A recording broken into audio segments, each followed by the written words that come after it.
I would like to go over this proofread work. I think this is the best way to really get at some of the things. We've had a very difficult time finding and keeping really effective proofreaders for us at Hack Learning, and of course we have new series coming. So one of the things that I think people struggle with is we have a different style, and also maybe the lines between editor and proofreader can sometimes be blurred. So I want to talk about proofreading only, and I'm using an example here of something that was marked up by a proofreader. So here, this is right at the beginning. So hacking classroom management. I'm just going to show you some of the revisions that are made and how they're made and what I think is effective and what we want to maybe change. So this is fine. We're using over here on this PDF in the drawing tools, we're using the add text callout. That is our primary tool. So that's what we use all the time. So this is fine. We're saying lowercase this, and there's the example of what it should look like and pointing right at it, and that's what we want to do. So that's fine. Proofreading by, we add in the name, that's fine. This here might look like overkill, but I'm okay with this. So subheads should be all lowercase throughout with first word capped only. So this is what we do. This is our style. So basically here we're saying, we need to lowercase everything except this first word. And our designer's done this, so he'll know that. But still, it's good to do. The proofreader sees what could be an extra space and just basically says, is there one? And the designer will know. Here again, simple call out. So here, movie teachers is hyphenated. We don't want that. It shouldn't be. It's a mistake. So a proofreader says remove hyphen, and then again says this is what it should be. Movie teachers, no hyphen, and that's really clear. Okay. Here's one that I'm going to eliminate. So this is something, now I'm going through this document before it goes to design, and I'm going to change some things. So what we want eventually is we want our proofreader to, I don't want to have to change anything. I don't want a project manager to have to change anything. We want to know that the proofreader has it covered and it can go straight to design. So here there's a question about margins. And, they look different from page to page, and that's just our designer's work. He knows how to fix this. So these margins are fine, so I'm just going to get rid of that. Okay, so here, again, this is a good example of something. So one of the things is I always like these call-outs to be moved to a place that is above wherever it is we're talking about. Here, the question is about the word do. So, and there was a sense of pride in telling people when asked what we do for a living, that I am a teacher. So what the proofreader suggests is changing do to did. So saying there's this pride in telling people when asked what we do for a living. So someone would say, what do you do for a living? I would not change this. And I think that's just one that, we just don't need that change. Change to that we were a teacher. So we're basically changing the tense here. Again, I don't think that's necessary. And rather than using this line, I would just quote the words in the call out. I think it's easier. Add a comma after and. So that's fine. And again, that points right to where it is, so that's fine. Change from to in here. Okay, so it says scenarios and via some of the best teachers from the past 30 years of cinema. Again, I'm fine with from. I think that's overkill. I don't think we need to change that at all. That's more of a stylistic thing. It's not from is grammatically fine. In would be fine as well.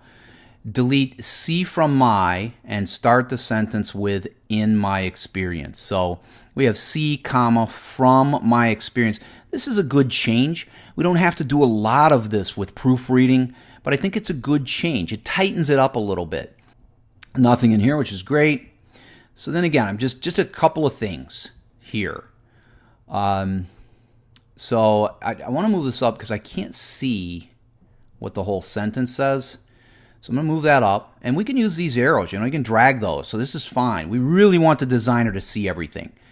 Teachers know that processes proven to work in actual classrooms hold much more merit Again, this is okay. This could be taken out. Much is not needed, but it's the kind of thing that for a proofreader, I probably would leave it alone. It's gone through editing. It's grammatically correct. Is it a little wordy? Sure, probably. But that's just one more change that at this point I don't think we need. And again, I don't like the line. It's not needed. The callout does the work. So here, let's do this one. Make great teaching Roman rather than ital.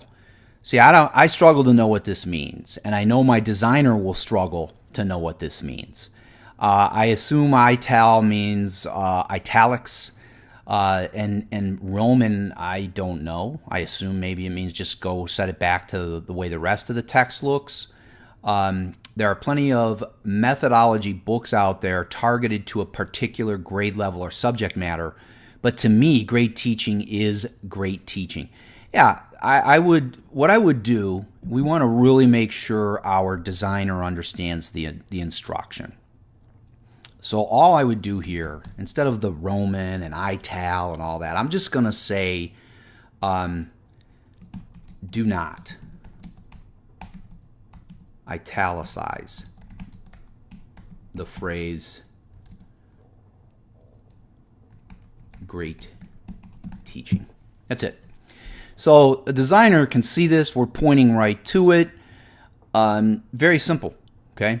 So I would go with that. We want to make instruction really, really, really clear. We don't want to use language we know that maybe others don't, abbreviations we know that maybe others don't. Change they to you. Even still, these hacks can serve as a starting point, and they may require a little tweaking. Yeah, I don't like this change, and I don't really think it's right, where the they refers to the hacks, so I think that's a better choice of the word. I understand what the proofreader's going for, but I don't like it. I would get rid of that.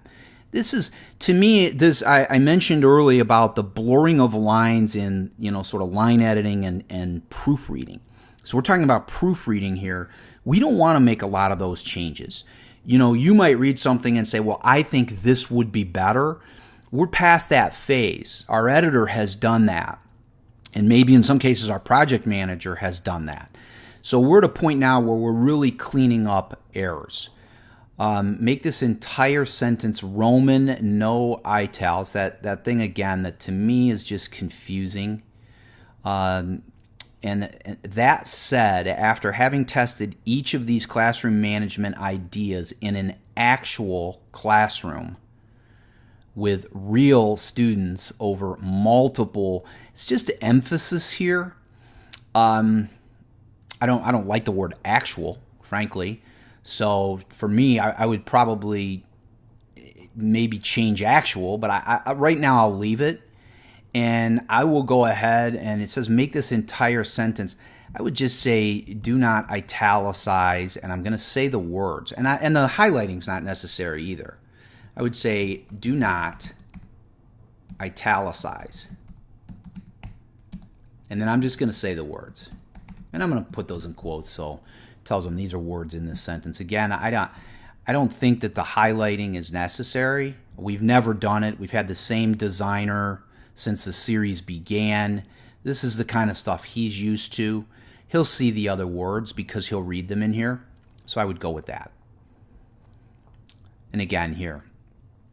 Now we're adding words. Okay, and we don't need this mark. This is a different markup that we don't need. So I would eliminate that. I'm going to pull this up. And see, I can't read that sentence because of where these are. So I'm going to pull these down. So the proofreader wants to add really. Movie-worthy teachers really know their students. It's just wordy. In this case, we cut out a word or suggested cutting out a word up here that we felt wasn't needed. And in here, we're suggesting adding a word that isn't needed because really just doesn't serve a purpose. I'm going to get rid of that. Roman, not italics for students. Again, I just don't, this word Roman, I'm troubled by. So I understand it, but I'm not going to confuse my designer. Do not italicize. This is one of those things too we're working on getting better at in the editing phase. We do two-part editing. So we put our editors into a document while they're constructing it. And the editor looks for things that people do consistently that we don't like. So if I'm that editor, I would say, avoid italics, because this is an author who just loves italics, and they're just not necessary. I don't even think I have to write it. I think he gets it. And here's another one. And here's a couple more, actually. So again, and this is a concern with proofreading. We want to really be consistent throughout. So if we're eliminating all of these italics, let's do it consistently. Let's take these others are also unnecessary. Do not italicize. And I'm going to copy that because who knows how often I'm going to be using this. It might be something I'm saying a lot. And then I'm just going to, again, I'm going to point right at the word. And I'm going to do the same thing over here. Again, I'm going to get my call out under drawing and markups. And I'm just, now that I've copied that, I'm going to paste it right in. And I'm going to make sure that I point right to the word. No confusion whatsoever. But, let's be consistent about that. Change to lowercase here, hack. Again, I don't like it. I want the designer and anyone else to be able to read the sentence that we're changing. So, not a huge deal, but just one of those things that we're really being specific on. As an added bonus, each hack. See, now in this case, this is, again, this is a stylistic thing, but we use the word hack in place of chapter. We're going to leave that capitalized. I'm going to get rid of this. I don't want to change that. If we're just mentioning a hack in the content, if we're saying, this is a hack you can use, we'd go lowercase. But in this case, when we're referencing chapter as hack, we're going to leave that capitalized. So that's a stylistic thing. See up here, the problem, the hack, all of that. Change to movie teacher. Right. Yeah, we don't want the hyphen there. And while the introductions generally start things off on the right foot, momentum starts to slip. See, this is a good change. This is something that, might not be picked up in editing. This is the time when a proofreader can really improve a book with a change that's not just mechanical. This is just word choice. And I like it because the word's being used twice. So we've got start here and then start. So we just change that to begins. That makes for much tighter writing. I like that change. Again, here, this is, maybe it's picky by me, but I just don't like things covered. So let's give some space and use our arrows. Close up through here. I don't understand this instruction. No spaces between words and forward dash. I would say here, I think this is a better instruction for our designer. And I have an advantage because I've worked with the same designer for years. So I know what he expects. And we use the word eliminate a lot. Delete, things like that. Eliminate spaces between words and forward slash here. Yeah, and he's going to understand this. He's going to know exactly what this means, and he'll tighten that up. Much better instruction. Delete that can insert to. There might not be a lifeboat that can save you. Again, this one, I think it's too much. I don't think it's necessary. Make apple icons even rather than offset. So here what we see is this apple, and usually proofreaders don't do anything with design. Typically our design is fine, and they're just looking at content and words and mechanics. Here though, this apple looks to be offset from this one. She's saying we need to make these even. We'll have to look at these call-out quotes and the apples in other sections, but I'm going to leave that. I think that's a good thing for our designer to look at. Remove hyphen, add period right after chart. So here we're in a section. the hack. Yeah, I like this. I would leave that. Again, it's a stylistic thing. In this case, I like the proofreader's recommendation. I'm gonna leave it. We tend to go with these with a period here in other sections. Yeah, I'm gonna get rid of that, and I understand what the proofreader's going for here. But in this case, we're writing for teachers, and they know what assigning seats means. So we're gonna leave that. I don't like the I don't like this, and I don't know why it's here. There's no direction with this. So we've got a highlighted sentence and no instruction. So I'm going to get rid of that. And I don't see anything here. Never punish. Again, here's the italics. See, sometimes we're saying, get rid of the italics. Sometimes we're not. So I'm a little troubled by that inconsistency. But here, I think really emphasizing never punish. I'm okay with that, so I'm going to leave it. But we got to be really careful. I think it's a fine line. See here, for is italicized, and that one I don't like. I don't see why. I don't understand the purpose of italicizing for. So I'm going to say here, do not italicize. Remember, I copied that a while back, so that's helpful. And I'm just going to, again, we got to manipulate these a little bit. I'm going to do that. Never I'm okay with, but I'm going to get rid of that other one. This is good. We're being consistent. Insert can before give. Come up with a nonverbal signal that students give, just like seats. Seats and trying to put to in there. I don't think we need that here. I'm going to get rid of that. So you get a feel, I think, for how we do things. And again, in the at Times 10 Publications, we do things differently. We break some rules. Small independent publisher, we break rules. And our audience has come to understand this, and I think they appreciate it. We have a large following. So, we're okay with breaking some of these rules.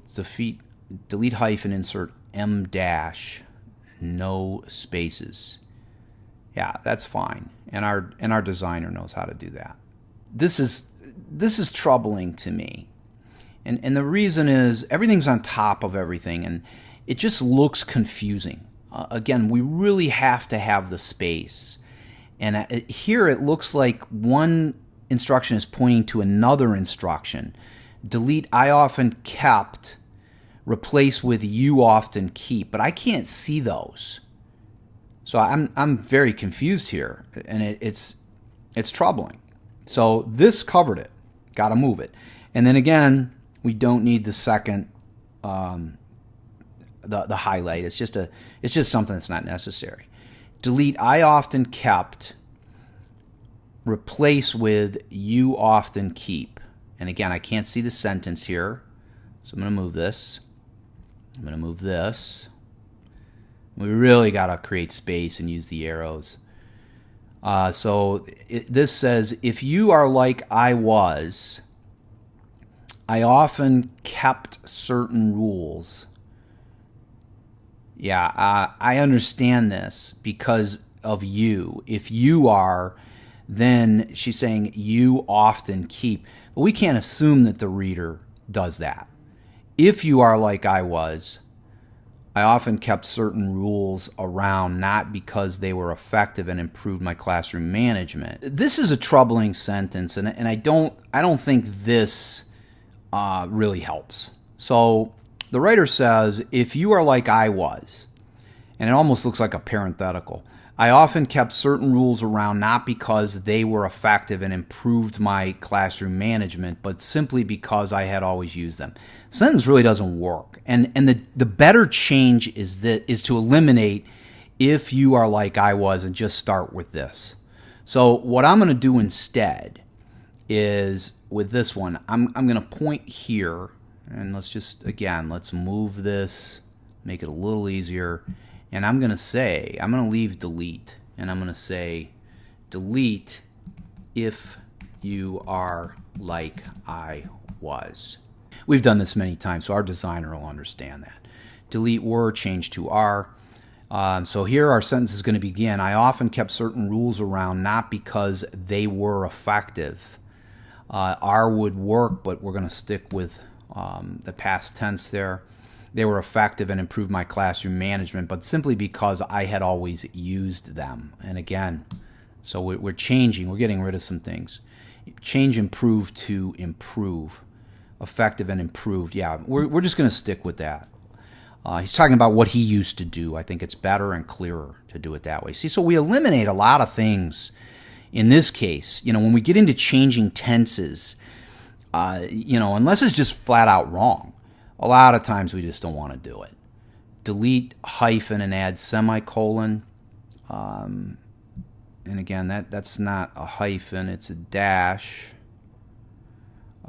So we want to be clear. You don't necessarily need to be super specific with this. A general overview is enough. Yeah, I would say delete. I'm going to say dash because that's not a hyphen, and the designer would get it. I think we got to really be specific. We don't want any confusion at all. We never want the designer to come back to the project manager and say, "Hey, I didn't understand this instruction." That's one thing that's really helpful. So here I got a lot of stuff again. I can't see where things are going. Up here you look at the space I've created. I think we really need to use space and use those arrows. Like, I don't know what this is. I can't see it. And it looks like a direction pointing to a direction. So I'm really confused by all of this. And we're going to really make our designer work hard. And we don't like to do that. Add comma after up. I can't see why.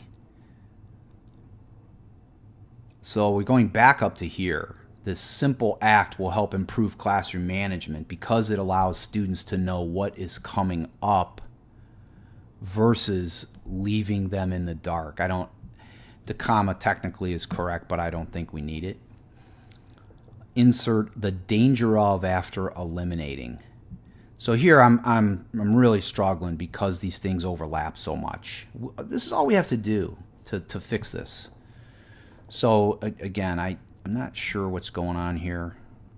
I could take this. This doesn't have to be in the box. It's just got to be on the page. I can drag this way up here. Change so to and.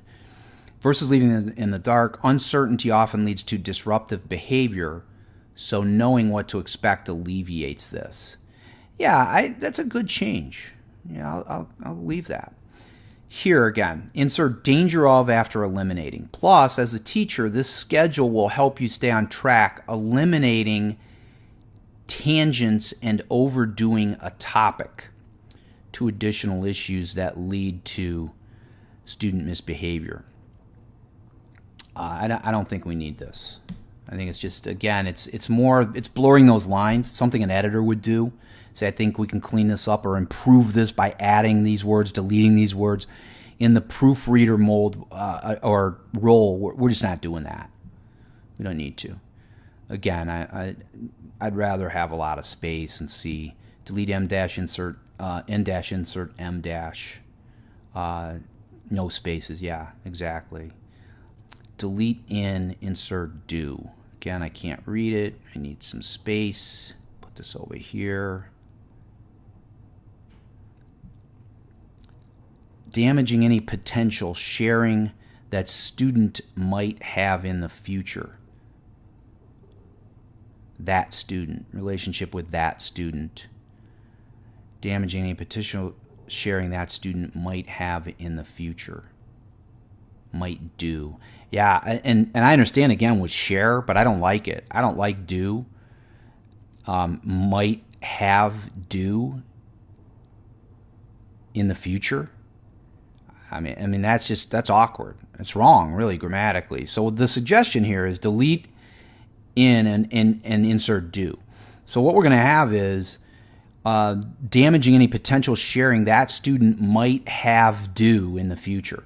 So really, if we wanted to do this, I think the direction should be delete have in and replace with do. Might do in the future, but might do I don't like.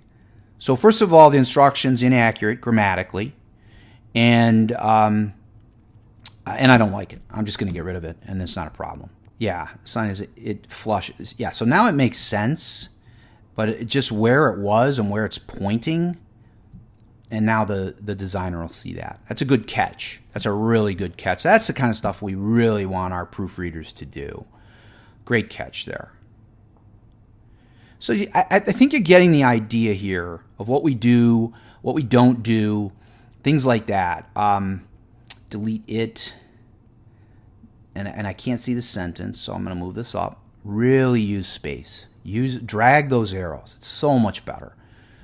This not only gets them involved this one time, but it also establishes a trust. Yeah, the problem with this is we've got this comma here separating two independent clauses, which is correct.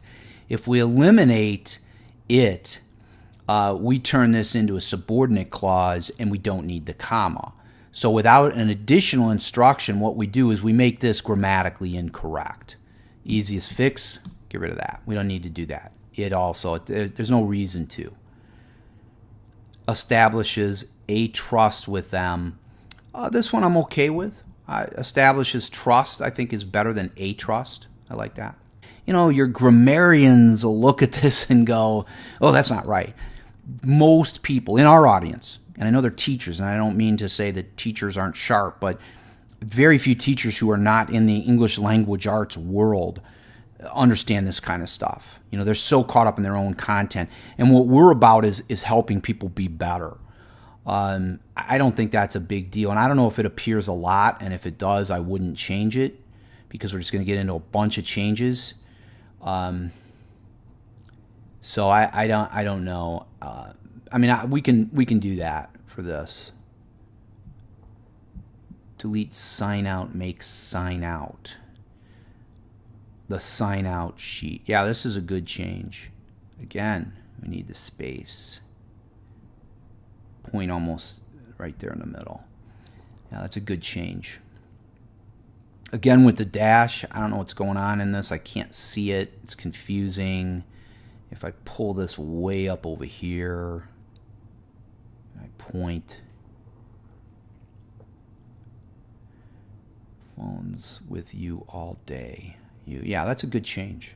We don't need that dash. We need the comma. Again, the spacing. The spacing, please, with the spacing.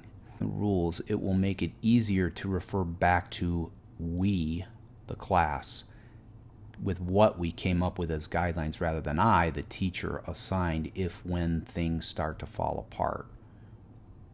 I don't think we need to do that. I'm going to get rid of that. Delete comma. By providing them with a say in the rules, and if we leave the by, that was probably added because we were taking away the prepositional phrase, but we're going to leave that. Of your students. See, the problem here is vast majority is really singular. So it feels like, grammatically, it probably should be listen, because it would say the vast majority listen and behaves. Oh, it's tough. The vast majority of your students will listen. Yeah, we're going to go with those changes. And let the grammarians battle over what's right, but it certainly sounds better. Stop sharing the class average, delete against, add with. Do we need to do this? It sets students up to compare themselves. I'll tell you, I like getting rid of against, but I wouldn't go with here. I would go with to, because we compare one thing to another.